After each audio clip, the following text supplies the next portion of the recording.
Hello there. I'd like to have a moment of quiet contemplation to look back now that I'm at the end of this giant undertaking, to bask in the scale of all of this. 6 games, 10 videos, over 7 hours of content, about 400 hours of gameplay, and like 200 hours of recording and video editing. This is the biggest thing I've ever made, and I'm thankful for everyone who's watched a second of it and passionately in love with anyone who has dropped a like or subscribed. But we're not done yet, and there's no time for that, so we're going to rush right back into the Clipchamp mines. I'm assuming you've seen the other parts so you know what's up. If not, I'm looking at all the levels and bosses and rating them on a consistent set of criteria. It's still all opinions, and honestly, with the vast differences in content importance in Elden Ring, the whole system has fallen apart on this one. But damn it, we're this far in and there's no going back now. Unlike the base game, which I played many times, going to this I've only played the DLC once, and I had pretty mixed feelings on it. So I'm intrigued to see how it all plays out. In short, I feel like it improved on a lot of the least favourite parts of the game by making the overworld more intricate, the mini-dungeons larger, the overworld camps and the ruins more elaborate, and I felt like the bosses were a lot better with less running away and jumping around. But it came at a cost to the main dungeons, which I felt were a massive step down from the ones in the base game. And the loot game is absolutely abysmal, with most of the world filled with trash and toilet paper. Cookbooks. So it could go either way with repeated exposure. I liked the overworld in the base game considerably more once I knew where everything was, so I could just beeline around making builds while skipping all the total crap that is most of the map. So I'm definitely not one of those people who wish they could experience the first playthrough again. I could end up really enjoying this if I can be more efficient in my overworld time now. However, it is definitely a lot more barren, and the rewards are worse aside from a couple of dozen very essential items that you still need to go get. So maybe I'll find the travel and unrewarding activities less fulfilling now that I know that there's nothing waiting for me at the end. There's only one way to find out. The DLC opens with a return to the open world stuff, and it's fine, I guess. Despite being called the Gravesite Plain, it actually covers a lot more than merely the plains, with the Valley Lake, the areas near Ensis, and a number of the side wings keeping the title card. One thing that stands out immediately is that they've cut back hard on the micro-dungeon stuff. In my first playthrough of this, I didn't even know they existed until I was almost finished. If you saw the last part, obviously I'm not lamenting their loss, but like, what's the point of all this space now? It's a big field with a couple of ruins, some enemy encampments, a few overworld bosses, and a forge, but forges are bad. What is there actually to do out here now? I'm happy to see them gone, but like, you replace them with nothing? I will say that the DLC's ruin quality is much better than the base games. There's a lot more frenzy village scale content than the usual 3 rooms with a cellar stuff. Whether that was a good focus is up to you. They took the worst, most pointless content in the game and made it still the worst, most pointless content in the game, but by a slightly lesser margin.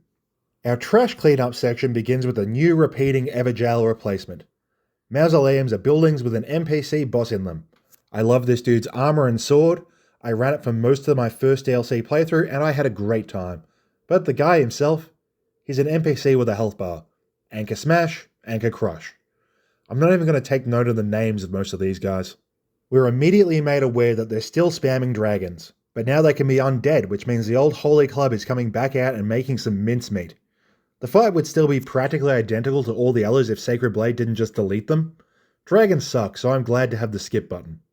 Now we're off to the only mini-dungeon in the first portion of the plains, the Ballarat Jail.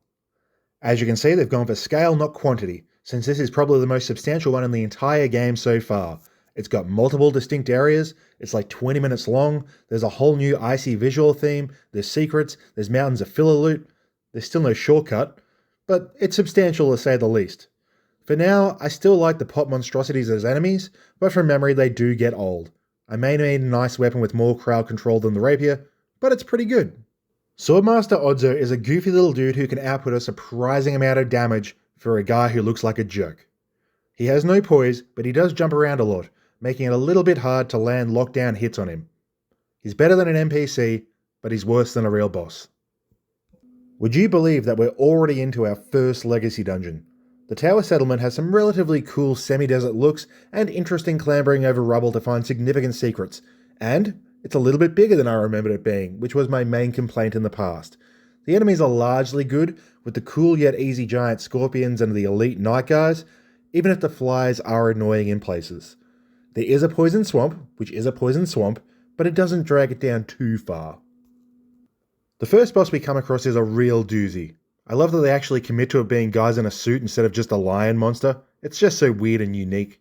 There's obviously a lot going on here with all the element changes, big spells, and the general chaos of fighting a couple of dudes in a lion suit, but with all the fragments that I found around the map, I got pretty nicely balanced for this one, and it's a lot of fun. They are susceptible to all three of Rot, Frost, and Bleed, so it was a shield poke slaughter on my part, but it's a really cool fight. Since the area over the bridge doesn't have a new name despite totally looking like it should, we're into the second mini-dungeon of the Gravesite Plain. The Fog Rift Catacombs are again very big, but I find this one really annoying. They've axed the nice and tidy Chalice Dungeon shortcut design of prior Catacombs and just made it a super duper long one-way tunnel for some goddamn reason. I also hate the riding the falling spike track gimmick, as it's annoying to me because it moves up so fast. I just keep missing it and needing to retry it over and over and over again, and I just don't like it.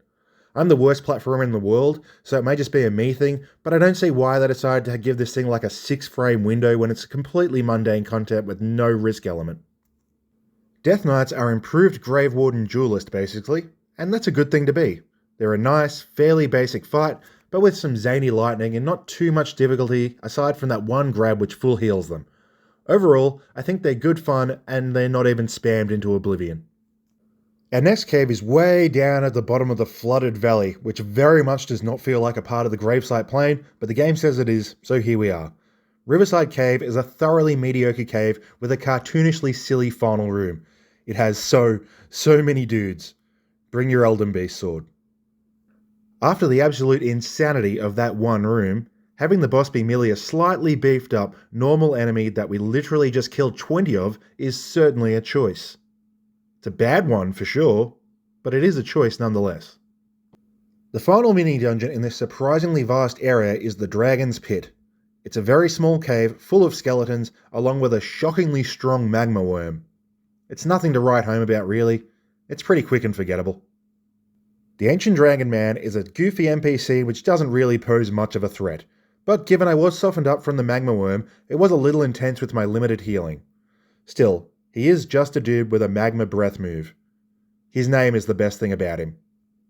I think that's everything in the Gravesite Plain finished, despite it being so absolutely massive. It's a giant place, but there's not much stuff. And honestly, it's a lot better than some of the other areas in that regard, which is just sad. Anyway, it's time for the second dungeon of the DLC, Castle Ensis. I don't know if this even counts as a legacy dungeon or if it's just a major fort. It's something comparable to Caria Manor, but a little bit more simplistic and smaller even than that. If it's taken as a full-blown dungeon, it's easily the worst one. If taken as a major fort, it's maybe a tiny step above Soul. Maybe. The boss here is pretty wild, but she's weak to all of Rot, Frost, and Bleed, so she's getting the mode killer setup, which doesn't make for overly enthralling combat here. Rolana is pretty nutso if you're not an impenetrable wall of disease like me. She's basically Mega Pontiff with her dual element swords. She's hyper-aggressive and has insanely long combos with rabid tracking. There's quite a few specific rhythm dodge attacks to manage also, with the most famous being her one-shot moons, but she's not limited to just those. My disease wall deleted her so fast that she couldn't even use that here, but I think she's largely excellent aside from the damage on that move. For breezing through that, our reward is finally a new location banner on an overworld chunk. And yeah, I think this stuff isn't holding up so well on replay. Scadu is about as big and complex as the Gravesite Plain, and similarly barren. There's some furnace golems, there's some big enemy camps, there's a hole in one of them which leads to a back entrance to the main dungeon. There's really bugger all here for the size. Yet, despite all this not having much to actually do in it, Scadu Altus is actually really very complex with lots of links to various other places that also have nothing, so just getting from one spot to another takes a lot more effort and time to get through all of that nothing to find more nothing, and it's really boring. Dryleaf Dane is a fist-fighting NPC. I guess it is kind of unique to have a guy trying to use his bare fists on you while you beat their face in with an anchor, but mostly he's basically pointless and doesn't deserve the bar. He can pack a punch, get it, but he has no poise, so I mean, it's an NPC fight.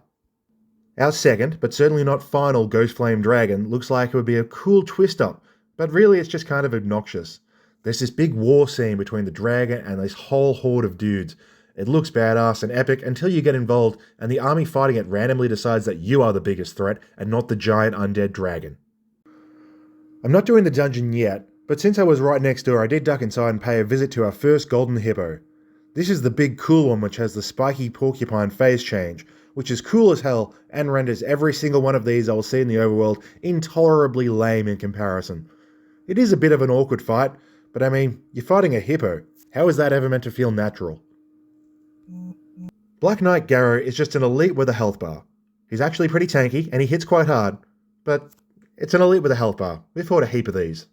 Since there's not much to say, I just want to talk about the Blasphemous Blade for a minute, because I'm not really feeling it. Don't get me wrong, it's easily the best level clearing weapon with that AoE and all the free health, but as a boss killer, I just don't see it. It does less damage than my heavy anchor, even with an extra 60 points into Dex and Faith. It does less stance damage, it can't be buffed. The weapon art hits softer and takes twice as long to cast while not staggering anything bigger than a trash mob. It's not just that the anchor is amazing, which it is, but I've used a dozen other weapons in this game that I'd consider better boss killers as well. Raver the Red Bear is the introduction to the cracked out upgrade the Rune Bears have been beefed up with in the DLC. They've got a lot of Grand Explosion-y, Beast Clergyman-esque stuff to add to the kit, and it is pretty intense. The safety of groin burying appears to be intact, so there is a bailout strategy, but overall I think it is an improvement.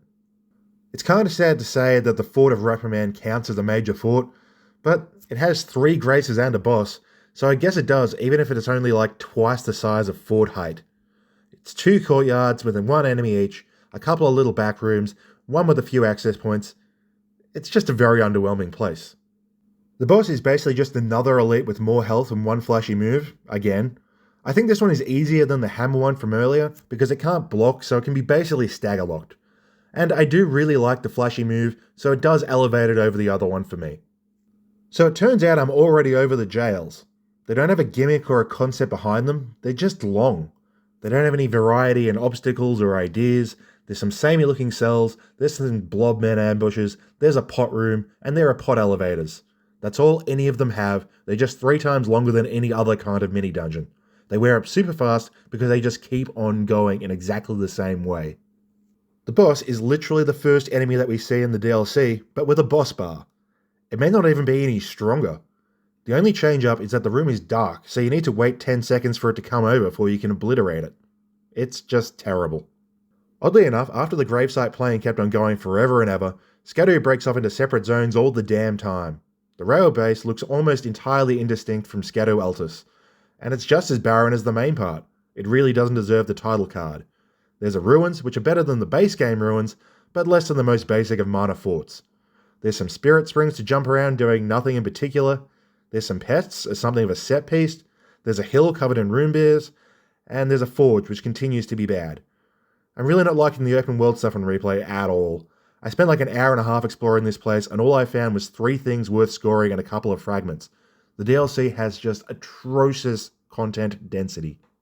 There's another Mausoleum NPC fight to burn through. This one has bear claws, which are a little bit different to usual weapons, but barely noticeably. He moves around a bit, so I had trouble landing my lion's claw, but whatever, it's an NPC. Who really cares? You can't have a hill full of bears and not have a bear boss on it, obviously. Regalia is exactly the same as the one we did 4 minutes ago. I was more efficient in getting my hits in, but otherwise it was exactly the same boss as before. It's not the worst boss ever, I still don't mind the additions, but like, the last one was really, really recent. I have no idea why they've intentionally taken away the best part about Catacombs, but they have, and it's dumb as hell. They had that Chalice dungeon door unlocked to the boss with a shortcut back to the start thing, and it was neat. It's simple, but it's neat. They were the best mini dungeon because they were the only ones with a considered layout instead of just being a tunnel to the end. This is a conscious decision to stop doing that and make them big tunnels to the end also. Of course, that's the least of this place's problems, but it's still utterly baffling that they intentionally made these worse. This one also has Deathblight Vision statues, and one which you need to do a quick bounce platform jump to get over to, and about a dozen cannon imps. Because they want the DLC to suck, I guess. On the plus side, the Death Knights are easily the best new smaller scale boss.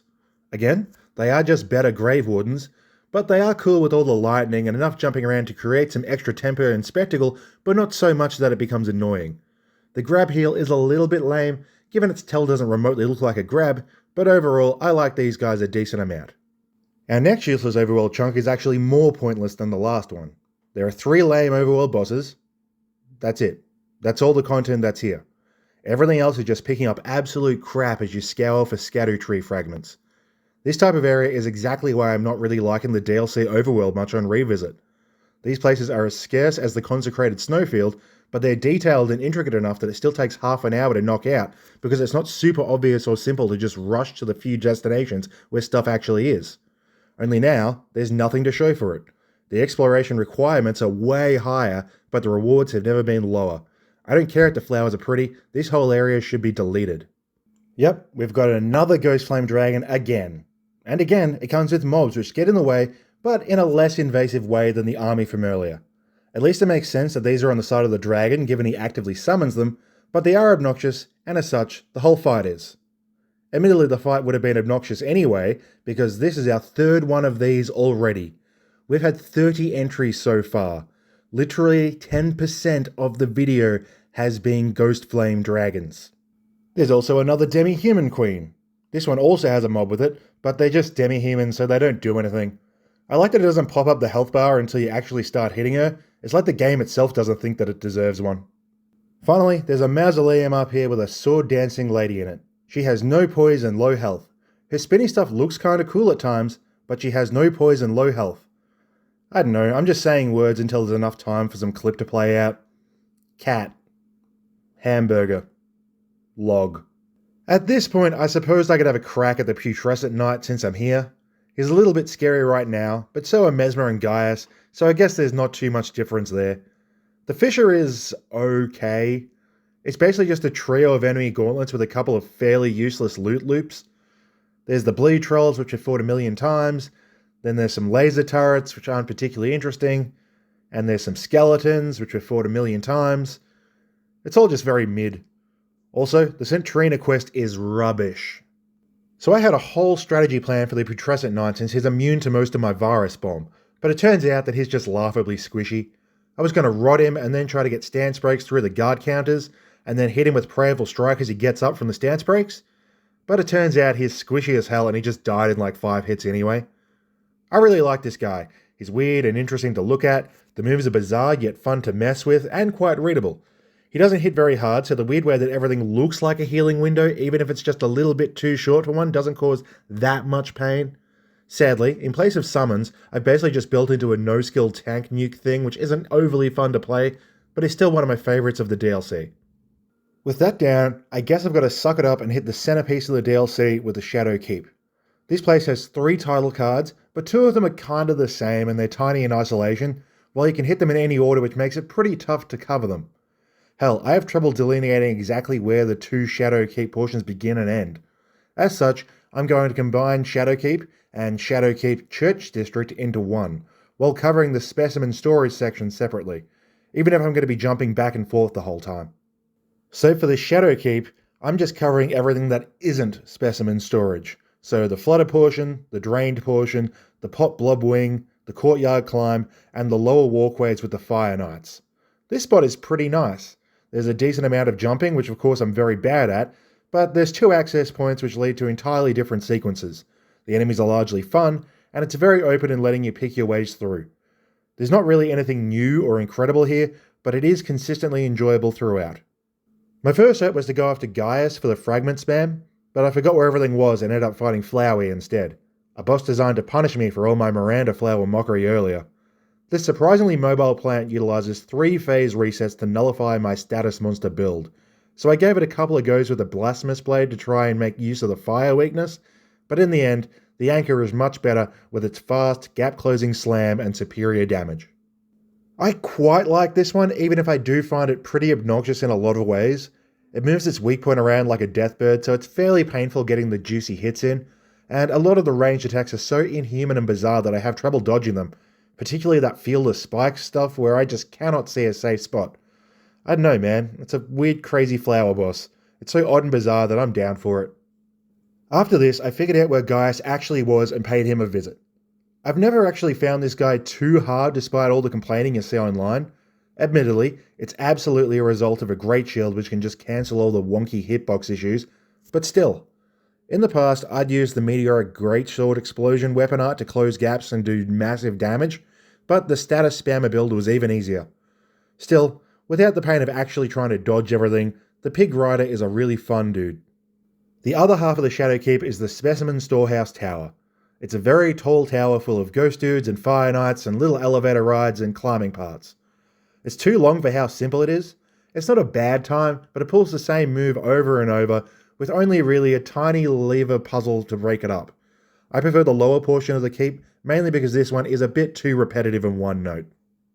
Messmer kicked my ass worse than anything else in the entire game in my prior attempt at the DLC, and while not as badly, he still kicked my ass here. The Status Fiend build did manage to squeak through, but it still took quite a few tries. The Hauntent summon here is not mandatory per se, so I didn't bring him in, but it actually does have a lot more penalties for skipping than I thought it would. Since now I have an even harder time with an NPC gank later on, and I miss an invasion. I won't give it a tilt because the quest doesn't break, but let the record show that I do not like things being impacted at all by whether or not you bring a summon to a fight. As for the fight, he is too much for me still, although in terms of entertainment value, he actually does vibe with an OP Great Shield much better than basically everything else in the game. He doesn't completely nullify it like Melania or Malekith, but he has enough counters to it that I couldn't just hold L1 the whole time and win, just like with pretty much everything else. Obviously, there's the elemental chip damage thing, and him having a couple of well-telegraphed grabs, but the main one is that he's always exploding. Pretty much any time you tank a combo, you still need to remember to roll the explosion at the end, forcing me to have a little bit of fun instead of just getting nullified outright, like a jerk. However, he is just so relentless and I can't handle it. I don't know when you're meant to heal against this guy. His end of combo pauses are so insanely short that he'll be back on you before you've recovered from the last flurry. His gap closes are arena spanning. He's always exploding, so any little window to heal or punish requires multiple timed and specific dodges. Pretty much half my damage taken comes from the fact that every time I heal, I'm losing half of that heal to the hit that I eat while I'm doing it.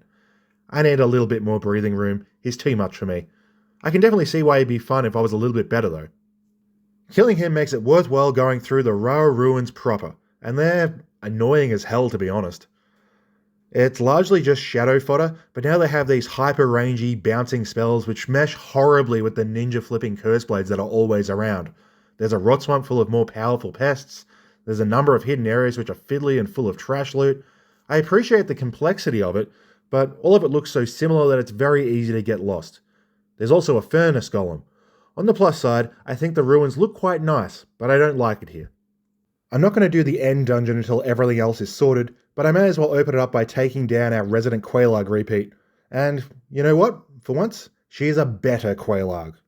She could be better. I feel like she could have a stance where she turns side on and uses the centipede limbs like a pair of arms, and she can be a little bit annoying to hit with pokey weapons, since the centipede hitboxes are pretty sketchy, or maybe it's just that you can't lock onto them directly, but she's a cool lass. Obviously, she looks sick as hell. The butterfly AoEs are huge and impressive, but much more easily dealt with than most of the AoEs in this game. And she has a nice mix of aggressive flailing attacks and more spaced out dramatic leaps and showpiece moves. She's maybe a little bit too easy, but I really like this one. With the main ending now available, I've got to start clearing out the leftovers, starting with an easy one.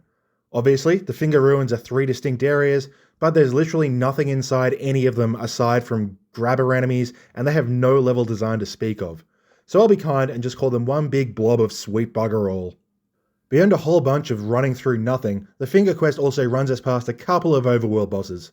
In the Pretty Flower area behind the gesture puzzle no one solved without looking it up, there's a second go at the Duo Tree Sentinel fight from Lindell, and again, they made it very easy to keep them separate. They'd be just as easy as ever if I wasn't missing all the time. I think my Falling Star Beast experiences are solely based on RNG. I've liked some of them, and then I've had other ones, like this one. Not because it has extra tricks or quirks, I just couldn't hit this butthole for the life of me. He just kept doing moves where it steps back before attacking, and I just whiffed and whiffed and whiffed, and I got extremely butthurt about it. The big climax to the fingering adventure is Metea, the Finger Beast to end all Finger Beasts. I quite like Phase 1. She has a nice mix of slams and some lasers that are fairly instinctual and entertaining to deal with. Phase 2 though, goddamn, she just becomes a torrent of AoEs and I don't understand them in the slightest. Maybe if I didn't kill her first try, I would have found some safe reactions for each one, but I didn't, so basically I just tanked a bunch of completely lame explosions while she floated around not being hittable. Despite that being the logical big finish, the questline actually ends with a joke NPC duo fight with a health bar. I like the NPC himself as a character, so I didn't hate the experience, but it is a laughable bout. The dude just straight sucks at fighting.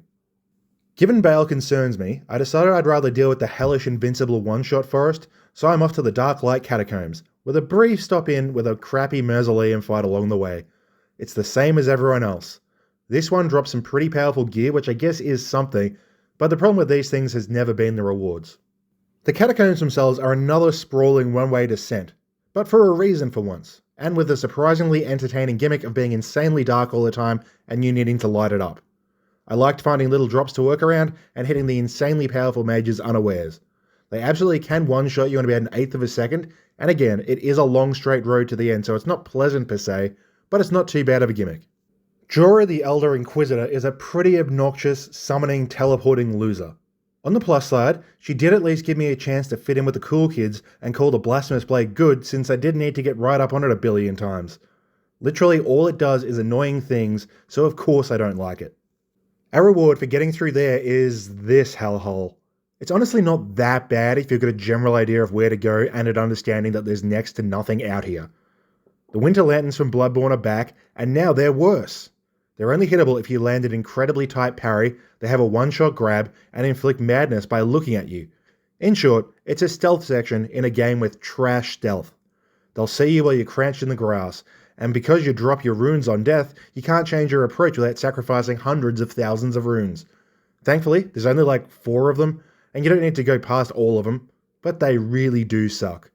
Outside of that, there's nothing to do here, and while it is creepy, it's boring to get around and you can't horse. The dungeon at the end of that mess is at least of high quality, at least while it lasts. Having 3 graces would imply that it's sizable, but it's like 3 rooms with 2 floors and they're just spammed everywhere. What is there is good. The decaying, destroyed library thing goes really well with all the yellows. I like the moving staircases, and there's some good shortcuts despite only taking 3 minutes to clear anyway. It does have the useless Mercy Grace thing which undercuts some of the nice shortcut work, but yeah, the main drawback is that it's incredibly small. Midra himself is very cool, very chaotic, and quite unique. After a useless intro phase and one of the coolest intro clips ever, the actual fight is a mix of relentless madness explosions and very considered melee. The status monster build did what it does, obviously, but I did try him properly with a non-cheese build a few tries first, and he is a really good fight, but it requires a lot of learning which I couldn't be bothered doing. He has many frenzy moves that all require different counters. Attacks which feel like big primary killer moves will have additional follow-ups if you avoid them, which requires some extra learning, such as the post-grab explosion or the frenzy spew follow-up poke if you dodge through it. He has very specific cadences in his combos, so instinct spamming won't work at all, but he doesn't track too hard, so you actually can make quite a few windows with some understanding and chillness under pressure. It would have taken me like 2 hours to internalize all the specific knowledge to actually beat him, since Madness is brutal, he has like 45,000 health, and he's good at heal punishment, but there is an excellent fight in there for people with the patience to not just build nuke him. I still enjoyed him a bunch despite not being one of those people. With that down, I'm down to one final zone to clear out before the big show, and the boss waiting right at the front shows the theme well. It's another regular dragon, but now it has lightning powers.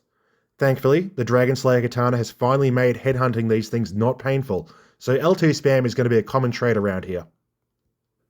It wouldn't be Shadow of the Erdtree without another completely irrelevant chunk of pretty, but completely worthless overworld crap. So we're ducking over the big red dragon to Charro's hidden grave. Another bunch of pretty flowers with basically nothing in it. There's some mini-bosses, there's a field boss, there's a golem, there's a jail. At least it's not as big as the coast, but it's just as useless as a zone. Most of the mini-bosses here mercifully don't get bars, so that means we're only counting the Deathbird. With our endgame fragment count, it died in like 4 Sacred Blades, but I'm not sad about that. This one doesn't seem to be too crazy on the mega moves, but it is full grown, so maybe I just killed it before it got too silly. I'm glad we're completely done with them. We're here. This is our final mini dungeon of the playthrough. While the Lamenter's Jail is our last one, it probably was meant to be like the 3rd one, but I've been ignoring this completely pointless area, so it ended up here. To say it was pretty easy is an understatement. There's a talisman down here that probably would have been helpful in Midra, but otherwise this is our caviest jail. There are no elevators, it's just tunnels with a couple of holes in the floor and some locked doors. Meh. The titular Lamenter is a goofy little dude. He doesn't really do much, but he'll disappear and summon a bunch of clones, forcing you to find the real one. I wish I brought the Sacred Relic Sword into this one, but the Blasphemer's Blade deals with this obstacle almost as well. This is a silly little novelty fight, and I enjoyed it moderately. With another category of overworld content finished off, let's finish off the last of the regions. Jagged Peak is less of an open world explore 'em up and more of a mountainside mad dash with a couple of bosses and no enemies to speak of aside from slimes. It could have done with even more lightning, I reckon, but it is a fairly imposing little set piece. About 25 seconds down the road from the last Jagged Peak Drake is a fight with another Jagged Peak Drake. This one is actually easier because he's fighting against a third one which is kind of weak, so I was able to rock bomb it and then just spam the anti-dragon katana at it, a strategy I'm hoping will continue to carry in this area. Possibly the most easily ignored ignorable dragon fight in the game is a copy of Lucidisax back in Altus rather than the other Dragon Lord for some reason. I do like the Lightning Dragon template a lot more than the Flying Drakes, but it is just another Lightning Dragon. It's made a little bit tougher by fighting it in a pond, which is obviously a bad mix with lots of lightning, but the rotten katana spam continued working well. I tried to make it walk out onto the land as much as possible, so I guess that was some strategic thought, but largely this was brain off. Bailey is one that I was dreading due to the absolute chaos that he is, but he's actually pretty easily read and forgiving when you don't have a summon making him drop crazy attacks in random unpredictable places. Admittedly, this kill footage is absolutely one of the sloppiest efforts I had against him, where I get hit by basically everything. But I was aware of what he was doing and what he'd do within a few tries, which is good fun. I just failed all my dodges because I'm bad. I did try a few of my goofy build ideas. The Rot Butterflies did a lot when I could land it, but with the Dragon Katana doing so much damage, it wasn't really worth screwing around with that when he goes down in like 12 katana hits. It was still cheesy, since I just spammed one move, but it was cheesy in a fitting way. He's a bit like Commander Nile in that I feel like he'd be a little bit too annoying without the range, and in particular ground clearance, so I don't regret the cheese. At this point, I'm almost done. I looked up how to get to the bit of the ruins that I couldn't find, and took down the Dancing Lion up there. This one has a death phase and summons a bunch of basilisks, so I brought in Wave of Gold just to skip that. I did miss my bleed phase, but it was still pretty straightforward, aside from me stupidly trying to back out of the death stream like I'm Charlize Theron in Prometheus. With that down, I think that I'm finally done with absolutely everything Elden Ring has to offer outside of its final legacy dungeon. The final dungeon of the DLC, the final level of the game, the final level of this whole unending series. It's alright, I guess. Emir Elim is a bit of a Ballarat situation where what's here is pretty okay, but it's not all that big and it doesn't really do anything incredibly to break out of that. It's got the sunny yellow vibes back again, which I do like, but with more of a Stormvale type of architecture.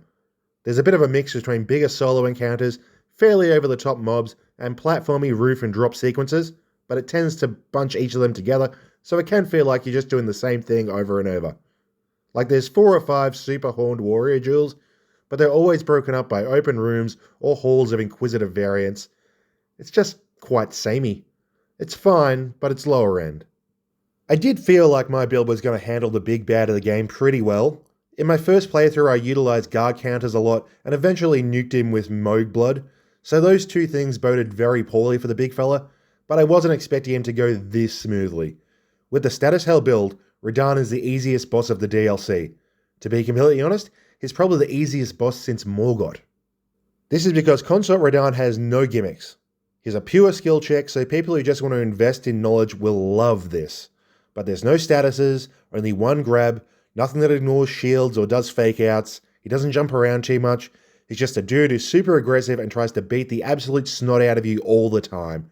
Which works very well against anything which isn't a wall that spews all the sicknesses known to man.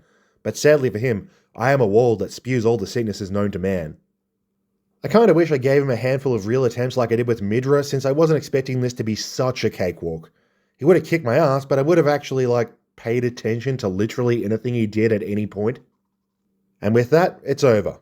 The DLC, the game, the entire damn series. We've gotten through it all. Just quickly, we'll have a look at the DLC in isolation, which more or less left me with the same feelings I had after my first go, aside from my appreciation for the open world design. On first go, I really enjoyed how much more in-depth the layout and layering of the map was. It made the zone something you needed to engage with more thoughtfully than the hold-up simplicity of the base game. But on replay, give me back the hold-up. There's nothing out here, and I just want to get to the fireworks factory. It's tedious needing to find a single hole in the cliff face or hop down some ruins off some random side area to make progress. The Scadu tree fragment system exacerbates this, since you really don't have the option to just skip big chunks of it anymore, if you want the difficulty to be manageable anyway. I mean, sure, you can skill your way through it, but there is a lot of statistical value scattered about these random crappy ruins and fields that I would much rather just not do. Outside of that though, this was pretty much as I remembered. It's got better random side content, that's still worse than the actual content. There's a bunch of fun weaponry, noticeably worse major dungeons, but generally much better bosses. The boss roster was very susceptible to my Wall of Disease build, so I didn't engage them in the best of faith, but I do like them a lot more than the base game roster. They run away a lot less, and generally the damage per hit is a lot more manageable, so you get into that pleasant situation where you die because you screwed up too many times and ran out of heals, instead of the base game's angle of just killing you for any single mistake whenever. With the fights being such flashy, intricate spectacles, I think this is a much better source of difficulty to be chasing. So pretty much across the board, I think it's a huge improvement.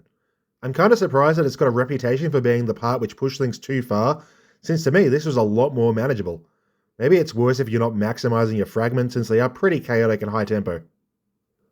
Overall, across this entire multi-hour adventure, this process hasn't really changed my thoughts on Elden Ring, but it definitely has clarified how I've ended up with my extremely bipolar ways of talking and thinking about the game. All those videos ago, I said that I really love Elden Ring, but I constantly complain about it any time it comes up. And now I think it's pretty clear why. It's the slop. Well, it's the slop and how they've handled the difficulty, but that's a topic for a follow-up video. So for now, let's just have a look at what this thing would have done if there was a magic, hypothetical version of the game with all the open world crap cut out and all the levels bolted together like usual. Obviously, it is my own discretion as to what I'm calling a real level or not. I've still counted a few of them little levelly passages of horse traversal, but whatever. It's still a decent representation of how goddamn brilliant the bones on this thing are. It's still the biggest, which helps it obviously in a system based around cumulative scores, but it also pulls extremely high averages and scores the highest in both categories, by almost double at that. The DLC does a lot of heavy lifting in the boss department, with the non-trash zone boss roster providing nearly half the total score in a quarter of the number of bosses. The main content in this thing is absolutely top tier, but there's so much pointless crap spreading it all out. Obviously my system is not suited to this, since it is applying consistent weighting to things that are not remotely consistent in importance. Obviously, a huge amount of the stuff I got insanely over can just be skipped in a normal playthrough.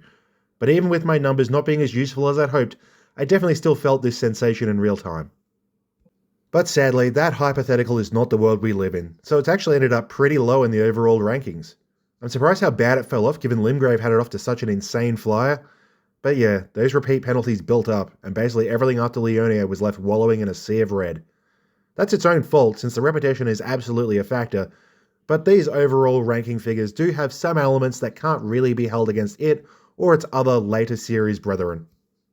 There's absolutely a lot of standard creep going on here. I'd argue that there's a degree of enjoyment of simplicity in play at times. The easier, earlier bosses are less annoying than the more challenging later ones, which is a big chunk of the system, but generally speaking, the earlier stuff does have an advantage in having less to compare it to. I don't think that Dark Souls 1 is the best game From has made, but it is the biggest straight jump from what's come before. The Golden Hippo would be the most mind-blowing top-tier thing ever if it was in the place of the Sanctuary Guardian, and said Guardian would be pretty mediocre placed in the Shadow Keep. But relativity makes fools of us all. Well, me. It makes a fool of me. So I've definitely spoken enough for today. A massive thank you to everyone who has watched this or any other video in the series. They didn't seem like such a massive undertaking until this one. But I'm thankful for everyone who bothered to waste their time on my rambling. It really does feel neat to see. This took so long that I'm already like 300 hours into the next game I'm doing this for, but before then I want to do a quick follow-up video about the boss design and difficulty of Elden Ring, since I do have a lot more to say about that. I'll see you guys for that one if you're interested, and at least it'll be comparatively short.